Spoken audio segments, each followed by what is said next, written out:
விஜயானு யாராவது இருக்காங்களா? தெரியாது தம்பி.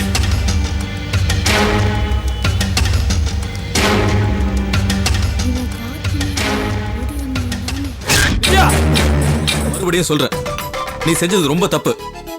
என்னங்க புரிஞ்சுக்காம பேசுறீங்க? நீங்க இல்லாத நேரத்துல முன்ன பின்ன தெரியாத ஒருத்தரை எப்படி வீட்டுக்குள்ள கூப்பிட்டு உட்கார வைக்க சொல்றீங்க? அப்படியா? அப்ப அன்னைக்கு மட்டும் நீ கேட்ட மருந்து கிடைக்கலன்னு முன்பின் தெரியாத பார்மசிக்காரனுக்கு நம்ம வீட்டு போன் நம்பர் கொடுத்துருக்க. ஐயோ ப்ளீஸ்.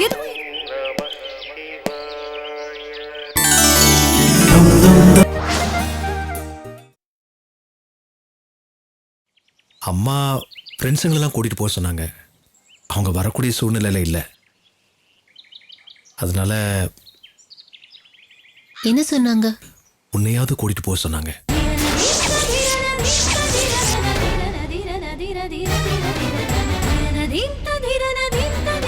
சித்ரா, சித்ரா என்னாச்சு? ஒன்றும் இல்லை அம்மா. உங்கள் அம்மா நிஜமாவே என்னையும் கூப்பிட்டாங்களா? ஆமா சித்ரா. ஏன்? பொண்ணு எனக்கு ஏத்தவதானான்னு நீ பார்த்து சொல்லணுமா? சொல்லுவியா சித்ரா? இல்லை, எனக்கு பொண்ணை பிடிக்கலன்னு சொன்னா உங்கள் அம்மா வேண்டான்னு சொல்லிடுவாங்களா? உனக்கு பிடிக்கலனா அந்த பொண்ணு எனக்கே வேண்டான்னு சொல்லிடுவேன். இல்லை, நான் வரல. நான் வரமாட்டேன்.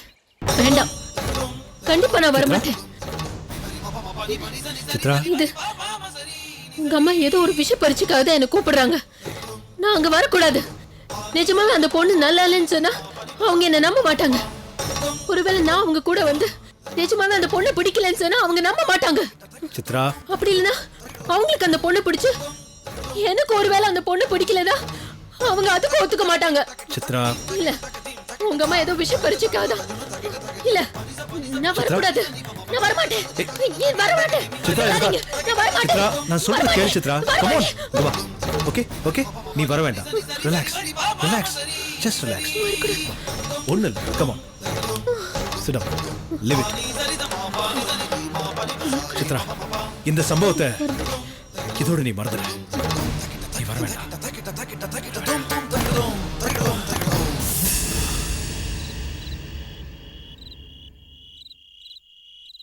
Sir, sir, sir. யாரு? வணக்கம் மேடம். வணக்கம். சார் காலேஜில் ஒர்க் பண்ணுறேன். அவரை கொஞ்சம் பார்க்கணும். அவர் பக்கத்துல கடை வரைக்கும் போயிருக்காரு. வந்துருவாரு, நீங்க இங்க இருங்க. சரிங்க மேடம்.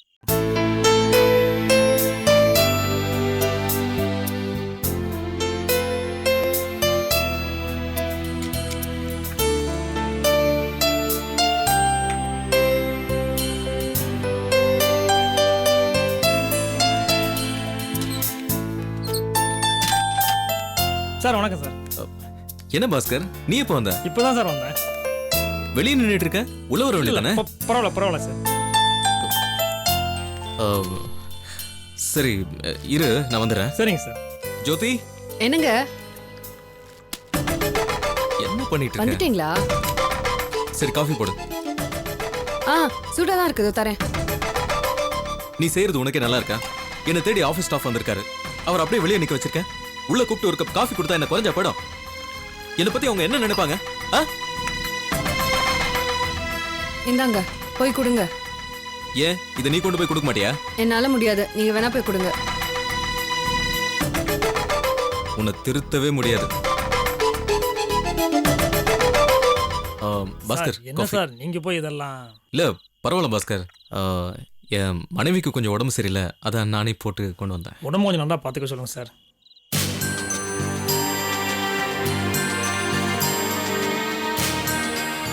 Thank you sir. பரவாயில்லையா? சுமாரா இருந்ததா காஃபி? பரவாயில்ல, நல்லா இருந்துச்சு சார். சார், போன மாதம் உங்கள்கிட்ட பணம் வாங்கினேன் இல்லையா, அதை திருப்பி கொடுத்துட்டு போகலான்னு வந்தேன் சார். என்ன பாஸ்கர், இது நாளைக்கு காலேஜ்லேயே கொடுத்துருக்கலாமே? இல்லை சார், நாளைக்கு ஞாயிற்றுக்கிழமை நிறையா செலவு இருக்குது. என்கிட்ட இருந்தால் சுத்தமாக செலவாயிரும் சார். அதான் உங்கள்கிட்ட கொடுத்துட்டு போகலான்னு வந்தேன். சரி பரவாயில்ல. சரி சார், போயிட்டு வரேன் சார். வரேன் சார்.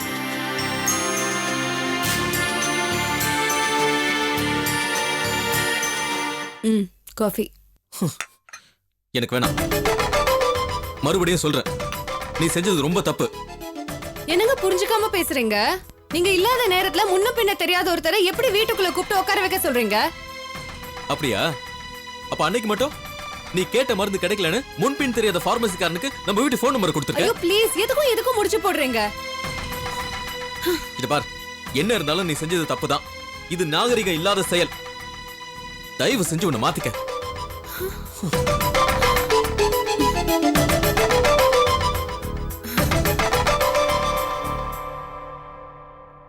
சங்கர்,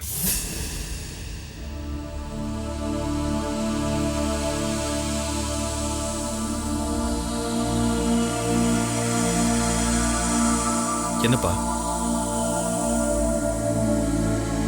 சங்கர், நீ தனி மனுஷன் இல்ல. ஹாஸ்பிட்டல்லையும் சரி வீட்லயும் சரி உனக்காக ஆட்கள் எப்பவுமே காத்துக்கிட்டு இருப்பாங்க. ஹாஸ்பிட்டல்ல இருக்கிறவங்க உன்னை எதிர்பார்த்துக்கிட்டு இருக்கிறதுக்கும் வீட்டில் இருக்கிற நாங்க உன்னை எதிர்பார்த்துக்கிட்டு இருக்கிறதுக்கும் நிறைய வித்தியாசம் இருக்குதுப்பா. நீ வெளியிலிருந்து தாமதமா வர்றப்பெல்லாம் உம்மா மட்டும்தான் இது வரைக்கும் உன்னை கண்டிச்சிருக்கா. இன்னைக்கு என்னையும் சேர்த்து நீ கண்டிக்க வச்சுட்ட. பா வெளியில உனக்கு நிறைய வேலை இருக்குன்னு எனக்கு தெரியும்பா. உன்னை பார்க்க வர்றவங்களையோ நீ பார்க்க போறவங்களையோ உன்னால தட்டி கழிக்க முடியாதுன்னு எனக்கு நல்லாவே தெரியும். இதெல்லாம் ஏன் சொல்றேன்னா, நானும் கலெக்டர் இருந்தவன் தான்டா. எனக்கு எல்லாமே தெரியும். பலவிதமான மனிதர்களை சந்திக்கிறப்போ அவங்களை எப்படி திருப்திப்படுத்தணுங்கிறது ஒரு பிரச்சனை தான். ஆனா சங்கர், யாரையுமே இந்த உலகத்துல அவ்வளவு சீக்கிரம் திருப்திப்படுத்த முடியாது. அவன்கிட்ட நாங்க வளன்னு பேச்சு நாம 2 பேரும் எடுத்து சொன்னா மட்டும் அவன் கேட்டுக்க போறானா? எரும மாட்டு மேல மழை பெஞ்ச மாதிரி சரி சரின்னு தலையாட்டுவான். அவ்வளவுதான். நீங்க விஷயத்துக்கு வாங்க. ராஜாமணி, நாளைக்கே என் புள்ள நோபல் பரிசு வாங்கினாலும் வாங்கலாம். இந்த சொவத்துக்கெல்லாம் காது இருக்குன்னு சொல்லுவாங்க. நீ இவ்வளவு தரக்குறைவா அவனை பேசுவேன்னு நான் நினைக்கவே இல்லை. கொஞ்சம் மரியாதையா பேச கத்துக்க. அவன் நம்மளோட மகன் தான். ஆனா இந்த உலகத்துக்கே நாளைக்கு அவன் பொது சொத்துமா. நல்லா இருக்குங்க. அவனுக்கு புத்தி சொல்ற மாதிரி சொல்லி அவனை எனக்கு எதிராக திருப்பி விட்டு நாங்க 2 பேரும் சண்டை போடணும். அதானே உங்க திட்டம்? உனக்காக போய் நான் பேச வந்தேன் பாரு, என்ன சொல்லணும். ஏய் சங்கர், நீயாச்சும் உங்க அம்மாவோட கட்ட பஞ்சாயத்து ஆகட்டும், போய் பேசிக்க போ. அம்மா கொஞ்சம் புரிஞ்சுக்கங்க. நான் செய்யற டியூட்டியை விட உங்களை தான் பெருசா நினைக்கிறேம்மா. அதுக்காக என்னால உங்க கூடவே இருக்க முடியாதுமா. நமக்குள்ள அடிக்கடி ஏற்படுற பிரச்சனை இதுதாம்மா. இப்ப மட்டும் இல்லம்மா, நாளைக்கு நம்ம பொண்ணு பார்க்க போறோம். அந்த பொண்ணு நம்ம வீட்டுக்கு மருமகளா வரப்போறா. அப்பவும் நீங்க கேள்வி கேட்பீங்க. உங்களை பார்த்து அவ கேள்வி கேட்பா. ஏன் அத்தை அடக்கி ஆள்ற ஆதிக்கம் உங்க குடும்பத்துக்கு வாழையடி வாழையா வருதான்னுவா. அப்படி போடுறா என் செல்ல மகனே. இன்னைக்கு தாண்டா அவளை பார்த்து சரியான கேள்வி கேட்டிருக்க நீ. சங்கரு, நீயாவது டாக்டர்டா. நான் கவர்மெண்ட்ல செக்ரட்டரியாவே இருந்துட்டு வெளியே வந்தவன். நான் இங்கிருந்து வெளியே போனேன்னா எல்லாரும் எனக்கு எவ்வளவு பெரிய ரெஸ்பெக்ட் கொடுப்பாங்க தெரியுமா? ஒரு செக்ரட்டரி ராத்திரியில் லேட்டா வந்தா கூட இவ இப்படி தாண்டா லாப தீபான்னு குதிப்பா. ஒன்னும் இல்லடா, எழுத்து வீட்டுல ஒரு ரெவன்யூ இன்ஸ்பெக்டர், அந்த மகாலட்சுமி சந்தேகம் கேட்க வந்தா அவ்வளவுதான், என் பாடு திண்டாட்டம். பாத்தியாடா, எப்ப சமயம் கிடைக்கும் என் காலை வாரலான்னு உங்க அப்பா காத்துக்கிட்டே இருக்காரு. இத பாரு சங்கர், நம்ம சிதம்பரம் போறோம், அந்த பொண்ணை பாக்குறோம். நீ ஏன் உன் வாயில சொல்லிட்ட அந்த பொண்ணு தான் அந்த வீட்டுக்கு மருமகளா வரப்போறான்னு? எனக்கு அது போதும். என்ன இனிமே நீ லேட்டா வந்தா நான் கத்தக்கூடாது, கேள்வி கேட்கக்கூடாது, அவ்வளவுதானே? நீ எப்ப வேணாலும் வா, எப்படி வேணாலும் வா. ஆனா சீக்கிரம் சிதம்பரம் போய் அந்த பொண்ணை பார்த்து கல்யாணம் பேசி முடிக்கணும். அதான் எனக்கு வேணும். அது ஏற்கனவே முடிவான விஷயம் தானம்மா. கேட்க மறந்துட்டேன். என்ன சொன்ன அவ? ஆரம்பிச்சுட்டாயா திருவிளையாடல? இப்ப நான் என்ன கேட்டேன்? என்னமோ குண்டை தூக்கி போட்ட மாதிரி ஆளாளுக்கு பாத்துக்கிறீங்க. அவ நம்ம கூட வராளான்னு கேட்டேன், அதுக்கு பதில் சொல்லாம 2 பேரும் பாத்துக்கிட்டு இருக்கீங்க. சங்கரு, அம்மா கேக்குறப்பா, சொல்லு சொல். சொல்லேண்டா, அவ வராளா இல்லையா? மா, அவ வரேன் தான் சொன்னா. நான் தான் வேண்டான்னு சொல்லிட்டேன். வேணான்னு சொல்லிட்டியா? ஏன்?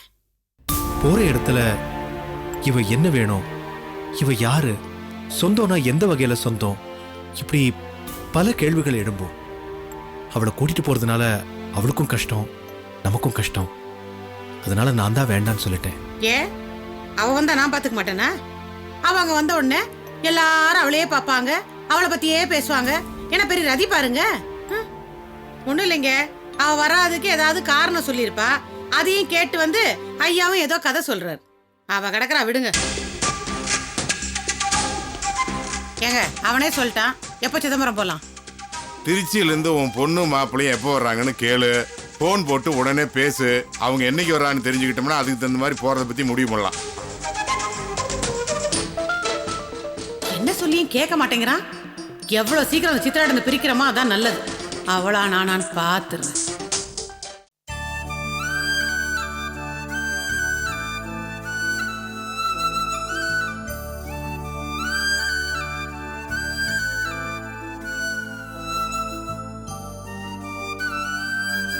தில்லை நடராஜர் திருவடிகளே சரணம். என்ன அங்கிள் இப்போ வந்திருக்கீங்க?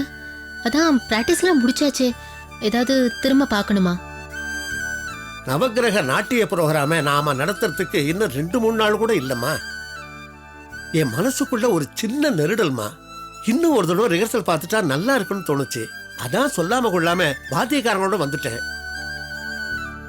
ஏன் என் மேல் நம்பிக்கை இல்லையா? ஐயோ, நான் உன் திறமையை குறை சொல்லமா சித்ரா. ஒரு நட்டுவனாருக்கு முழு திருப்தி ஏற்படணும். அந்த திருப்தி எனக்கு இருக்குமா? என்னதான் நம்ம பாதையில பார்த்து போனாலும் ஒரு சின்ன வாழைப்பழத்தோல் சறுக்கி விட்டுடும். அந்த சறுக்கல் நமக்கு ஏற்படக்கூடாதுமா. அதாமா என்னுடைய பிரார்த்தனை. என்னம்மா பெத்த தகப்ப ஸ்தானத்திலிருந்து சொல்றம்மா. நாட்டியத்துக்கு பேர் போனவங்க பத்மினி, வைஜெயந்திமாலா, குமாரி கமலான்னு எத்தனையோ பேர் இருக்காங்கம்மா. அந்த வரிசையில நீயும் இருக்கணும். அதாம்மா என்னுடைய ஆசை. நானும் பார்க்குற எப்ப பார்த்தாலும் உன் முகத்தை சோகமாவே வச்சுக்கிட்டு இருக்கேன். இது கொஞ்சம் கூட நல்லா இல்லம்மா. இப்படி மனசை போட்டு அலட்டிக்கிறது தப்பு. அது பிரதர்ஷை இல்லாத அம்மன் மாதிரி முகத்துல கடையில்லாம இருக்குமா. ஒரு நாட்டிய பேருடையா வரணும்னு ஆசைப்படுற உனக்கு இந்த அடையாளம் தேவையில்லைமா, தேவையில்லை. எனக்கு ஒண்ணுமே புரியல அங்கிள். நான் எதுக்கு இந்த நாட்டியத்தை கட்டிக்கிட்டு அழறேன்னு எனக்கே தெரியல. என் நாட்டியத்தை ரசிக்கிற பல ஆன்மாக்கள்ல ஒருத்தரா சங்கர் எதுக்காக இருக்கணும்? இல்ல, அது வெறும் ரசிக்கிறதுக்காக மட்டும் இல்ல. என் ஒவ்வொரு அங்க அசைவுகளையும் நாட்டிய முத்திர குத்தி வெகுவா அதை பாராட்டுறாரு. மேலும் மேலும் நான் வளரணும்னு நினைக்கிறாரு. இதெல்லாம் எதுக்காக? என் நாட்டியத்து மேல இருக்கிற மோகத்தால.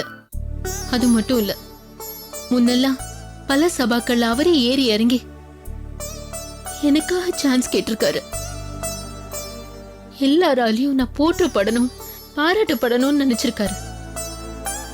என்ன ஒரு நல்ல தோழியா நினைக்கிறாரு.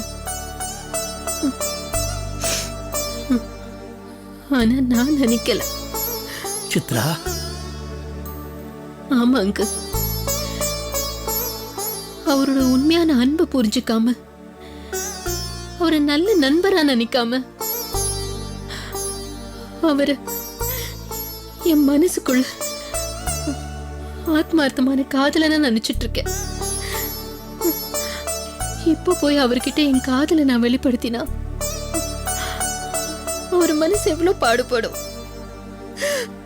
சித்ரா, ஆரம்பத்திலே சொல்லியிருந்தா இந்த மாற்றம் கிடைச்சிருக்குமா. ஒரு தலையா நீ நினைச்சதுனால இப்ப நம்ம வீட்டு சேவல் பக்கத்து ஊர்ல கூவ போகுதுமா. பரவாயில்லங்க,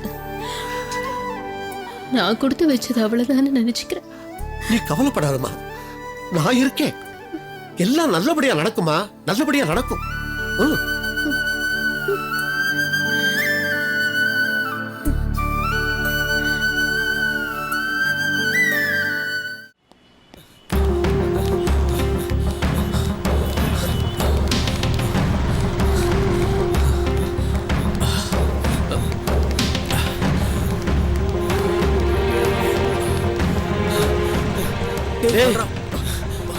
என்னாச்சுடா? என்னால இதுக்கு மேல ஓட முடியாதுடா. நான் செத்தே போயிடுவேன். நான் சொன்னா நீ கேட்கவே மாட்டேங்கிற. ஏண்டா இவ்வளவு பெரிய சென்னையில அவளை தேடி கண்டுபிடிக்கிறது சுலபம்னு நினைக்கிறியா? நசீரு, ரொம்ப நாள் அவளை தாண்டா நானும் தேடிட்டு இருக்கேன். அன்னைக்கு அவ கார்ல போகும்போது நான் கூப்பிட்டேன்டா அதை அவ கவனிக்கலடா. இல்லனா அன்னைக்கே நான் பார்த்து பேசியிருப்பேன்டா. சரி, அவளை பார்த்து வா. நீ என்ன பேச போற?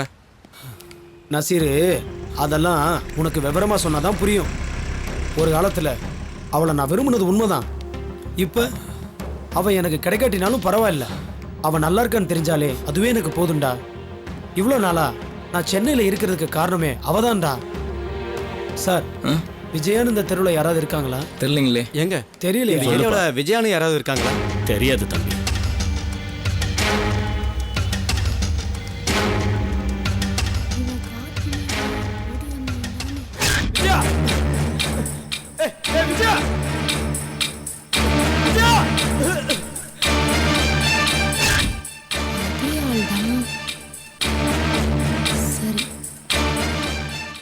சார் சொல்லுங்க. இந்த ஏரியாவுல விஜயானு யாராவது இருக்காங்களா சார்? எந்த தெருவுன்னு சொன்னாங்க? இந்த தெருவுன்னு தான் சொன்னாங்க. அப்படி யாரும் இல்லைங்க. உங்களுக்கு தெரிஞ்சபடி யாரும் எனக்கு தெரிஞ்ச இல்லையா? அப்படி யாரும் இல்லைங்க. இல்லையா? சரி வா. டேய், முடியலடா. இதுக்கு மேல அவளை எங்கடா தேடுறது? பாப்போம்டா. போறவன் வரவங்கிட்டலாம் கேட்குறோம், எவனுமே தெரியாதுங்கிறான். சரி வா, இன்னும் 2 தெரு போய் கேட்டு சரிவா, பார்க்கலாம். என்ன பண்றது? தேடிதானே ஆகணும். கண்டிப்பாடா. வா, எப்படியும் கண்டுபிடிச்சிடலாம். வா.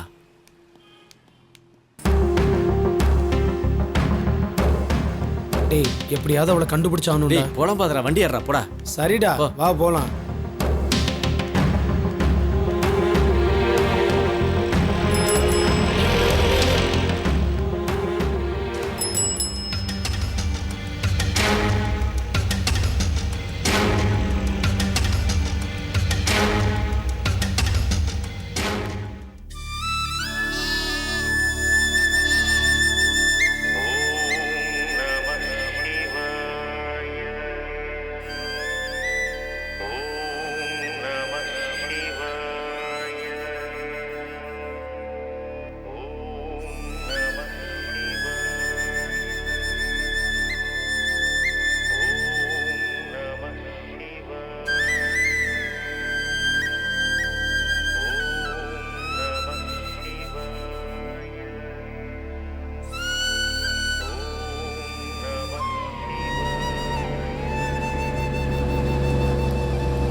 சரிக்கா, நான் போய் பார்த்துட்டு வரேன்.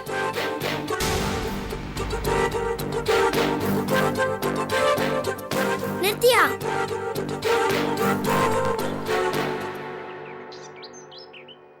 ஊருக்கு புதுசா? என்ன முட்டாள்தனமான கேள்வியா இருக்கு?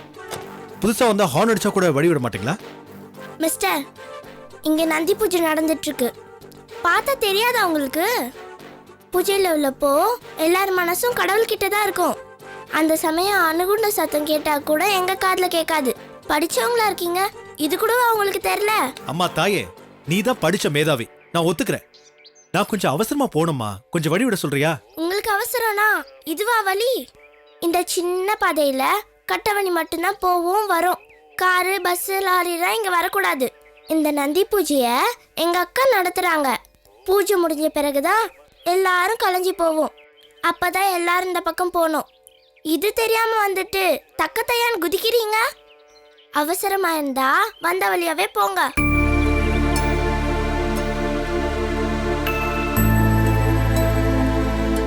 ஏதோ பூஜை நடத்துற அந்த பொண்ணு ராணி மாதிரியும் சுத்தி இருக்கிறவங்க சேவகர்கள் மாதிரி இருக்காங்க. What is this? ஏமா என் நேரத்தை வேஸ்ட் பண்றீங்க? யோ மிஸ்டர், அவங்க ராணி மட்டும் இல்ல, எங்களுக்கு மகாராணி. உங்களுக்கு புத்தி வரணும்னா நீங்களும் பூஜையில வந்து கலந்துக்கோங்க. இல்லனா காரை எடுத்துக்கிட்டு வந்த வழியாவே போயிடுங்க. போயா, கொஞ்சம் தள்ளுங்க.